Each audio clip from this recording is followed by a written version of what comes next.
So magandang araw po sa inyong lahat mga kapalarista. Yan, pag-usapan natin itong mga hinanakit, ha? Mga hinanakit, mga hinaing ng mga didilis ngayon kay Pangulong Bongbong Marcos. Dahil hindi kasi ginawang si BP Sara ang caretaker ng Pilipinas.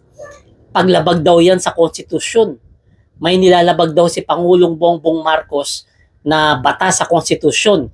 Kasi nga ang Vice President daw ang ikalawang leader ng Pilipinas. So automatic daw kapag wala raw yung presidente, dapat vice president daw ang mamamahala sa Pilipinas. Subalit ang ginawa ngayon ni Pangulong Bongbong Marcos, imbis na si BP Sara, si Lucas Bersamin at saka si Remulla at saka si Estrella, yung mga gabinete ni Pangulong Bongbong Marcos, yung ginawa niyang caretaker. Which is tama lang po yan. Kasi tingnan nyo nga naman bakit mo pagkakatiwalaan ang isang BP Sara na alam mo naman kumukontra na sa'yo? Di ba? Bakit mo pagkakatiwalaan yung isang BP Sara na maging caretaker ng Pilipinas? Kung yung DepEd nga, sinukuan niya. Kung yung DepEd nga, hindi niya kayang patakbuhin.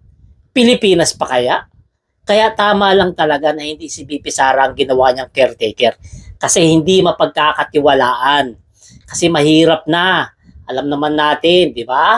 Marami nagsasabi, ganid sa kapangyarihan si BP Sara, kaya mahirap na pag siya pinagkatiwalaan, baka kung ano pa mangyari sa Pilipinas.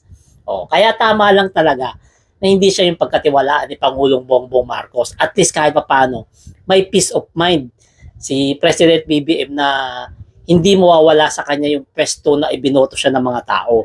Kasi syempre, alam naman natin, yung mga nakapaligid kay BP Sara, mga buwaya, di ba? Yung mga nagsusulsul sa kanya, mga gahaman sa pwesto. Kasi naapektuhan na yung mga negosyo nila ng mga nakapaligid sa kanya. Naapektuhan na dahil sa mga pulisiya ni Pangulong Bongbong Marcos.